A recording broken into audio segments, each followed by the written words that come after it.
Mas? Gimana? Nggak apa-apa Pak, kita berdua di sini. Oke. Ayo Pak, mau izin ya Pak? Iya silakan. Silakan. Saya izin dulu Pak. Iya. Saya perkenalin. Boleh.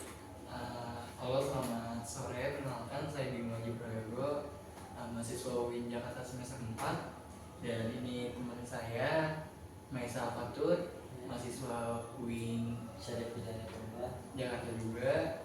Alhamdulillah, kebetulan kita ingin memenuhi tugas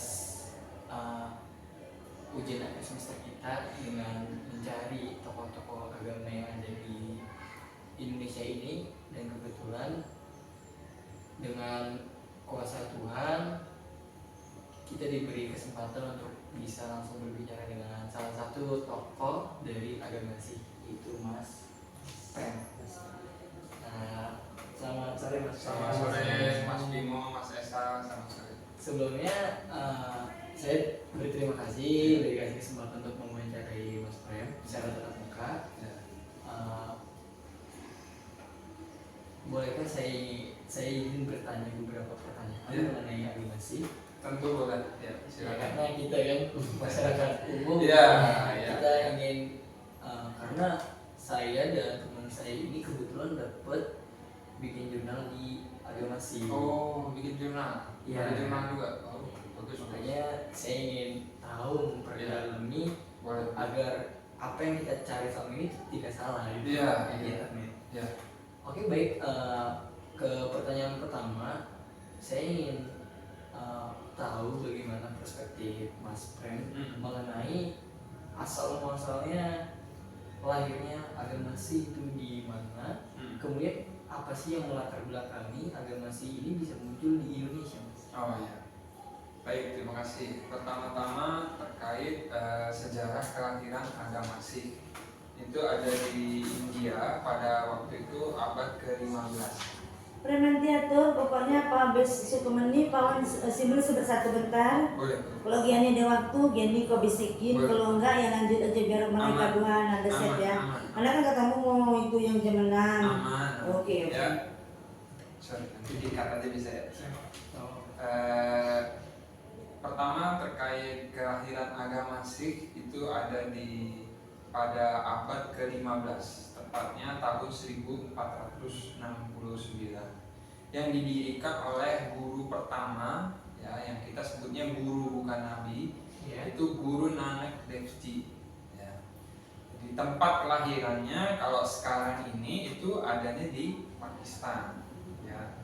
Cuman berkembang pesatnya itu di Amritsar, Punjab, di India, ya, sekarang ini, ya. Nah, pada waktu itu Guru Nanak Dev Ji ini adalah sosok yang dia sangat sederhana sekali, terlahir dari keluarga yang waktu itu berkasta kesatria, ya, kesatria. Jadi pedagang, ya, bapaknya ini pejabat juga, punya usaha, punya peternakan, punya sawah, ya. Nah, tapi Guru Nanak Dev Ji itu tidak menyetujui adanya pembeda-bedaan antar manusia, termasuk dalam hal ini kasta, ya kan? Dan waktu itu juga terjadi banyak sekali konflik antar umat beragama di India sendiri, ya, yang pada waktu itu mayoritasnya adalah Hindu dan Islam, ya. Jadi ada banyak terjadi konflik antar umat beragama. Ya, umat beragama itu tidak bisa saling akur lah, ya. Jadi ada sekat-sekat pemisah gitu, ya. Nah, Guru Nanak Dev Ji melihat itu dan kemudian mengajarkan pesan-pesan ketuhanan, persatuan, kemanusiaan, cinta kasih. Dan kelahiran Guru Nanak Dev Ji di teks-teks sabda suci yang ada di dalam Sikh itu adalah sebenarnya menegaskan tentang hal itu. Jadi untuk mengembalikan agama ke tatanan sebagaimana mestinya, ya kan? Yaitu adalah agama sebagai sumber inspirasi dan perdamaian, bukan menjadi sumber konflik atau perpecahan seperti yang terjadi waktu itu dan saat ini juga sampai sekarang. Nah, jadi sebenarnya itu sehingga Guru Nanak Dev Ji awalnya itu tidak memulai agama baru sebenarnya. Ya, kemanapun Guru Nanak Dev Ji pergi selalu mengajak orang untuk memperdalami esensi agamanya masing-masing. Jadi agamanya jangan sampai hanya di permukaan aja ya, atau kalau kita sekarang mungkin yang agama KTP ya kan, ya, jadi hanya sebagai identitas dari luar aja gitu, tapi harus dipahami sampai ke esensinya. Nah dengan demikian tidak akan terjadi yang tadi konflik atau perpecahan atas nama agama itu, orang bermusuhan karena beda agama, atau bahkan yang satu agama tapi beda aliran, ya kan juga banyak kan. Nah gitu. Jadi concernnya itu Guru Nanak itu pergi ke banyak daerah di India, Sri Lanka, Cina, Pakistan, Afghanistan, sampai ke Saudi Arabia juga. Ya untuk mengajak tadi semuanya kembali kepada esensi beragama. Nah, seiring berjalannya waktu ya, Guru Nanak Dev itu membuat sabda suci dan guru-guru lainnya juga menulis sabda suci. Nah, itu semualah akhirnya disusun menjadi satu kitab suci ya, yang saat ini menjadi guru orang umat Sikh ya, yang terakhir dan abadi. Ya, itu namanya Guru Granth Sahib Ji. Ya, Guru Granth Sahib Ji itu ada di setiap gurdwara. Ya, dimanapun itu pasti ada gurdwara, ada Sri Guru Granth Sahib Ji.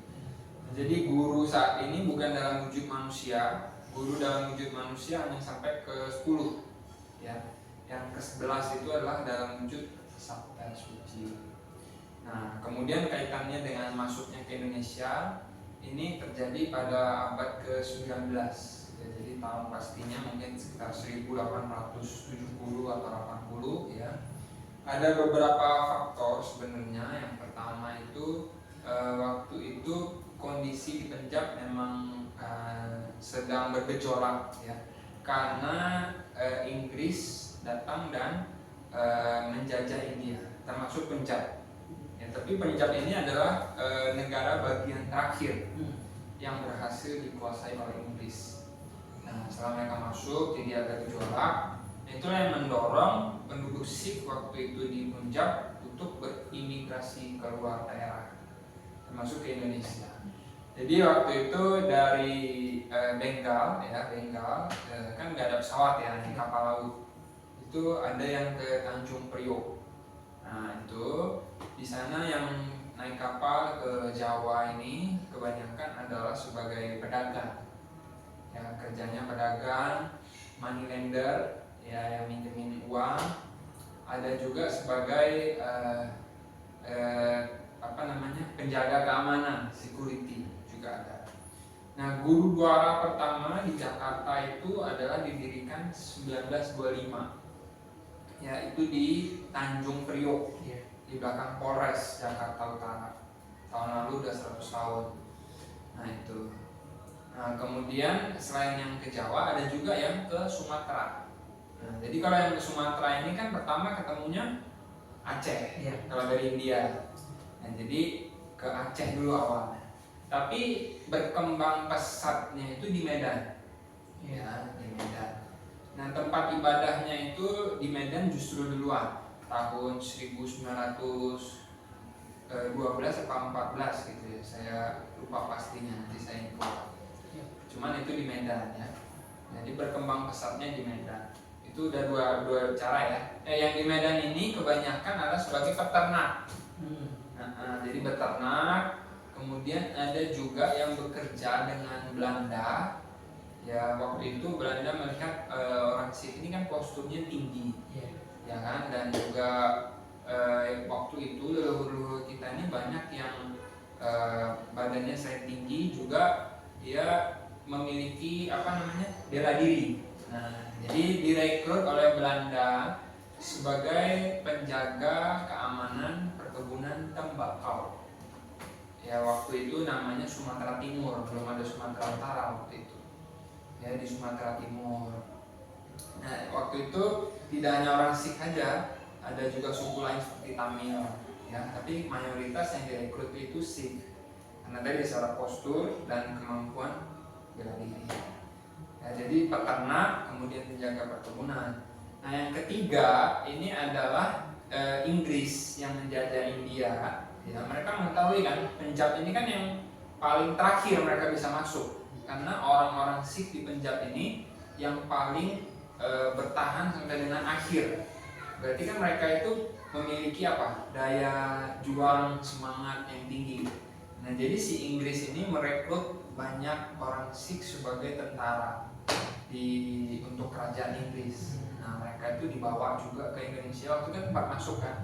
Tapi ini belakangan nih, 1930 atau 40 berapa gitu. Nah, itu adalah di Bengkalis. Ya, di Bengkalis Sumatera. Waktu itu ada satu batalion. Nah, ini orang Sikh semua. Akan tetapi orang Sikh ini kemudian tidak meneruskan perjuangannya dengan Inggris, ya, dan justru membantu orang-orang Sikh yang ada di Indonesia dan rakyat-rakyat Sikh di rakyat-rakyat Indonesia sendiri gitu. Nah, banyak yang waktu masa perjuangan kemerdekaan ini menjadi veteran juga ya. Cuman sayangnya ya itu tadi tidak terdokumentasi atau tertulis dalam satu buku gitu ya. Hanya artikel-artikel di internet atau disampaikan secara lisan turun-temurun. Umat-umat kita di sini itu leluhurnya, kakek buyutnya itu ada yang jadi mereka ikut berperang dan akhirnya gugur. Tapi ada juga yang nggak secara langsung berperang, cuman hanya memberikan bantuan. Jadi kayak misalnya dia pengusaha, dia ada truk. Nah, truk mereka ini dipakai untuk mengangkut senjata-senjata untuk rakyat Indonesia bertempur. Non fisik ya. Ada yang punya pom bensin. Nah, mereka mensupport supaya itu terjadi ya. Di Sumatera itu banyak. Kalau di Jakarta melawan penjajahan ini nggak terjadi banyak. Ya, bahkan sedikit di Sumatera yang banyak, terutama di daerah-daerah pencurinya. Iya. Nah, setelah itu kemudian saat ini jumlah gurdwara di Indonesia ini ada 13 ya. Nanti ardasnya bareng sama Sukemeni atau kirtan anak-anak beda? Dipisah. Oh, berarti pakai ardas yang lama dong? Iya. Bisa. Sampai mana sih? Jadi nyampe yang pom bensin. Oh iya, jadi ada juga yang memberikan bantuan non fisik ya, dan material ya. Seperti tadi dia memberikan bensin, kemudian meminjamkan kendaraannya, ya kan? Terus di Indonesia kemudian saat ini ada terdapat 13 gurdwara ya, yang tersebar mayoritasnya itu di Medan dan sekitarnya ada 7. Ya, di Medan itu ada 4, sekitarnya itu berarti kayak Binjai, Pematang Siantar, Tebing Tinggi, dan ada satu lagi. Oh udah ya, ada 7 ya, 7. Kemudian ada 4 di Jakarta, di Ciputat, Tanjung Priok, Pasar Baru, dan yang baru ini di Gunung Sindur di Bogor. Ada ya. Udah 11 ya. Satu lagi di Palembang, satu lagi di Surabaya. Ya, jadi ada 13. Total umatnya ada sekitar 10.000 lah. Ya, Banyak yang di Indonesia. Tapi Pak Prem, saya ingin bertanya, kan saya melihat umat agama Sikh ini itu identik dengan turban. Iya, betul. Apa sih emang ada makna di baliknya mungkin atau sederhananya gitu? Iya. Apa agama Sikh itu identik dengan turban? Betul. Jadi sangat panjang sekali ya, mengenai turban ini adalah tidak hanya sekedar identitas atau simbol saja ya, tapi ini sebenarnya adalah bentuk dari pengkristalisasian nilai-nilai dan perjuangan para guru-guru Sikh dulu ya kan. Nah, dimana waktu itu kita lihat kadang-kadang kan orang bilang jadi orang baik. Sebenarnya jadi orang baik itu aja nggak cukup, karena itulah yang terjadi dengan umat Buddha di India. Mereka baik, tapi mereka nggak bisa memperjuangkan kebaikan dan kebenaran.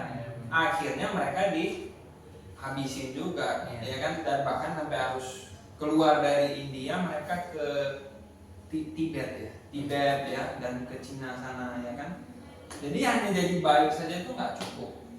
Nah, kita perlu tekad yang kuat, daya juang, keberanian, ya kan, terutama untuk membela yang lemah, ya, membela kebenaran, ya, memperjuangkan nilai-nilai yang mulia itu. Nah inilah tadi mengapa kita menggunakan turban ini. Jadi untuk mengingatkan kita tentang perjuangan-perjuangan itu semua, dan kita juga sekarang harus meneruskannya. Gitu.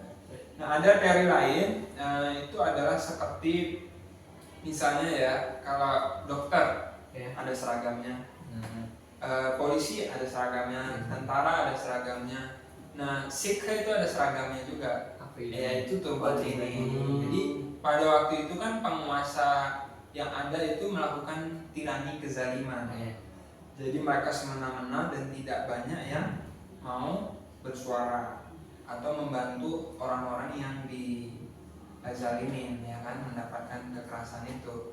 Nah sama guru-guru Sikh, orang Sikh itu wajib menggunakan dastar atau turban ya. Kalau bahasa Punjabinya dastar. Turban itu bahasa Inggris, sorban itu bahasa Indonesia. Nah ini supaya orang bisa kenal, wah ini orang Sikh, dan kita bisa minta bantuan ke mereka, dan mereka tidak boleh menolak. Ya. Kalau mereka menolak mau bantu, ya nggak ada gunanya dong pakai ini tadi. Identitas berarti ya. Iya, gitu. Jadi sejarahnya seperti itu. Tapi Mas Prem ini mohon maaf, kan identik dengan turban ya. Iya. Agama Sikh. Iya. Itu kadang pernah disamain atau sering itu misalnya ada orang negur gitu, dikiranya tokoh agama lain. Iya pasti banyak. Banyak Kita ya? dikira kayak Habib, Iya. itu ada pasti ya. Terjadi banyak sama kita. Gitu. Tapi Mas Prem sendiri menyikapi hal itu gimana Mas? Biasa aja ya kan. Salamnya itu kan assalamualaikum, kita jawab waalaikumsalam. Itu kan nggak ada salah dalam salam itu kan salam mengandung kebaikan, kedamaian ya kan. Gitu. Jadi nggak ada masalah. Tapi dari Mas Prem sendiri sudah menekuni atau mendalami agama Sikh ini dari umur berapa Mas kira-kira? Saya dulu dari kecil mungkin usia berapa? Saya kan lahir di Medan, di Medan pindah ke sini mungkin usia sekitar 10 kali. Iya, sekitar 10. Ya. Berarti sebelum umur 10 tahun tuh belum terlalu mendalami? Belum terlalu, ya masih kayak anak-anak ini. Tapi Mas pernah kepikiran mungkin pengen banget jadi pemuka agama Sikh? Enggak sih, enggak pernah kepikiran. Maksudnya kita kan, jadi kalau pertama itu untuk membaca kitab sabda suci, kita harus bisa membaca huruf aksaranya. Oh iya, aksara India. Dalam hal ini Gurmukhi namanya, Gurmukhi ya. Nah itu belajarnya dari situ, belajar Gurmukhi, terus belajar alat-alat musik, ya kan. Terus lancar membaca, lancar menyanyikannya. Karena kalau kita peribadatannya itu pasti ada nyanyi-nyanyi, dan sebagian besar waktu itu adalah untuk nyanyi-nyanyi. Ya, kita sebutnya adalah kirtan, syabat kirtan. Ya, syabat kirtan, syabat itu sabda, kirtan itu nyanyian. Jadi nyanyian sabda suci yang terdapat dalam Sri Guru Granth Sahib. Ya, bukan hanya kitab tapi guru. Gitu. Jadi udah bisa baca, nyanyi, terus pelan-pelan mendalami artinya. Ya gitulah. Jadi bertahap, ya kan, nggak ada kepikiran. Seiring berjalannya waktu ya. Tapi di sisi lain di agama Sikh sendiri itu ada hari-hari tertentu mungkin Mas ada beribadah gitu. Ya jadi awalnya itu kan sebenarnya tadi yang saya bilang kan, awalnya bukan agama sebenarnya. Ya kan Sikh ini. Cuman seiring berjalannya waktu tadi memenuhi syarat sebut agama. Jadi formalnya terpenuhi. Ada pendiriannya, ada nabinya, ada umatnya, ada pusat agamanya ya. Itu pusat agama kita Amritsar. Itu ya, di India, di Punjab ya, dan ada kitab sucinya juga. Nah, hari-hari besarnya itu adalah pertama hari namanya Vaisakhi. Vaisakhi ini adalah hari lahirnya Khalsa. Ya, Khalsa itu didirikan oleh guru ke-10 ya, tadi yang mewajibkan kita pakai simbol-simbol ini semua itulah hari Vaisakhi itu, hari lahirnya Khalsa ya. Jadi kita wajib menggunakan ini, turban, rambut tidak boleh dipotong, pisau kecil ya. Itu semuanya adalah pada hari itu. Ya, jadi di apa ya kita bisa bilang yang satu ya, ini baru diberikan satu identitas baru ya, identitas baru ya, sehingga namanya laki-laki itu harus ada sing Di belakangnya. di belakangnya, yang wanita itu kaur Oh, kabur. ya. Jadi kalau dulu kan nama orang siapa, habis itu nama keluarga atau nama kastanya Iya. yang menyimbolkan status. Nah itu nggak boleh. Jadi namanya siapa, sing ya. Namanya siapa, yang wanita kaur. Oh, berarti seperti kayak apa namanya? Kalau di Medan itu marge. Ya Oh, sih itu marge. marganya orang Sikh lah bisa dibilang gitu ya. Untuk jadi pembeda juga ya mungkin. Pembeda dengan Maksudnya kan kalau orang yang lain, Nah. saya kan beda. iya, oh ya, ya bisa jadi pembeda Bisa juga. jadi pembeda. Ya. Ada pertanyaan kan? Oh, Ya, ya. saya ada pertanyaan selanjutnya mas. Apa saja sih mas kira-kira ajaran pokok atau ajaran utama gitu dari agama sih? Ajaran pokok utama yang diajarkan Guru Nanak Dev Ji itu adalah 6 jepana. 6 jepana ini artinya mengingat Tuhan dan ajarannya. Ya. Yang kedua adalah kirta karni. Kirat karni tulisannya. Kirat karni itu artinya bekerja dengan keras dan jujur. Ya kan? Terus yang ketiga adalah wanda cakana. Wanda cakana ini adalah berbagi pada sesama. Nah, itu adalah 3 ajaran utamanya. Itu ajaran utama ya. Iya. Kalau buat hari-hari ibadah itu di hari apa ya mas? Kalau kita di sini ya tempat ibadah semua hari Minggu pasti ada. Oh iya pasti ada. Cuman jamnya berbeda menyesuaikan umat. Ya kalau di Ciputat ini jam 8:30 sampai dengan jam 11:30 gitu. Gitu. Kemudian selain itu kita yang di Ciputat hari Rabu sore itu juga ada setiap minggu, dan hari Sabtu 1 bulan sekali. Itu ada. Oh kebetulan ini lagi sesuai. Iya, sesuai jadwalnya. Gitu. Kalau di Pasar Baru itu besarnya ya tetap ibadah besarnya itu hari Minggu ya. Tapi mereka setiap hari ada peribadatan secara berjemaah ya. Kalau peribadatan secara individu ya kita di rumah juga semuanya beribadah. Ya kan, individu juga ada. Tapi secara berjemaah ini yang ada nyanyi-nyanyinya tadi, syukur kita itu musik ya. musiknya gitu. Itu sih. Terus kalau di Tanjung Priok itu juga itu cuma ada hari Minggu aja. Berarti yang fleksibel di sini dong ya. Pasar Baru Pasar Baru di sini. ya. Kalau untuk sekitar jamaah di sini kira-kira berapa orang? Cuma di sini kalau ibadah hari biasa mungkin ada 100 sampai 150 begitu ya. Ketika ada hari besar khusus mungkin bisa sampai 2 kali lipatnya.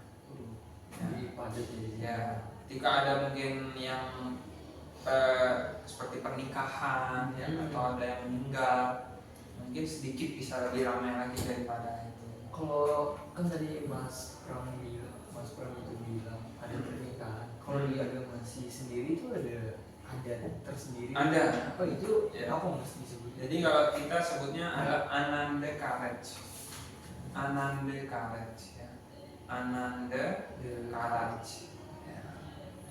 Itu inti utamanya adalah mengelilingi Sri Guru dan Saji, ya, guru dalam wujud sabda suci itu sebanyak 4 kali. Ya. Sebanyak 4 kali. Itu dia cara pernikahan.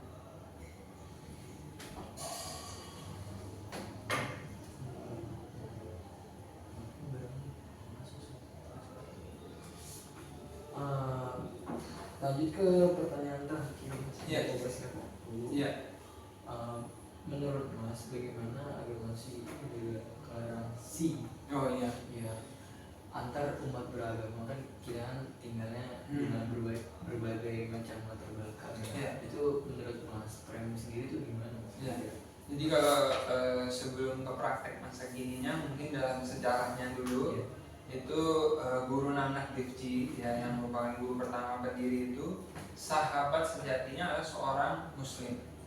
Ya, jadi agama yang tadi pergi ke Pakistan, Afghanistan itu sama dia. Oh, bareng yang nama tokoh Islam itu. Tokoh Islam namanya Pai Mardana ya.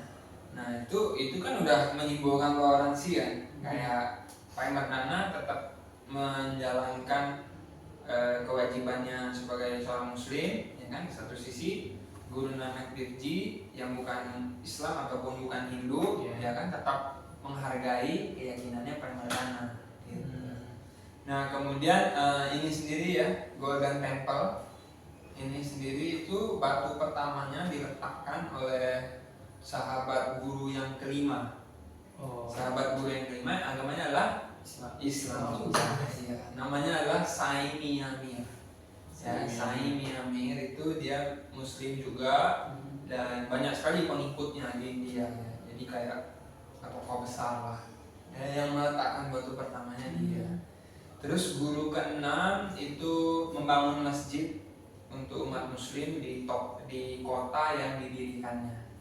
Ya kan? Kemudian di dalam zaman guru ke-10 itu banyak sekali pertempuran. Jadi melawan tadi penguasa-penguasa yang jalim. Nah, dalam pertempuran itu banyak sekali tokoh-tokoh Muslim yang juga membantu guru yang ke-10. Ya, jadi kalau dari sejarah itu banyak sekali contoh-contohnya. Nah, dalam praktek masa kini kita mencoba untuk menjalin silaturahmi, komunikasi dengan semua masyarakat di sekeliling Berdua. Jadi setiap tahun itu ada pembagian sembako ya pada warga sekitar Berdua yang membutuhkan. Kemudian setiap 4 bulan sekali itu ada donor darah dan cek kesehatan gratis. Di sini. Di sini ya,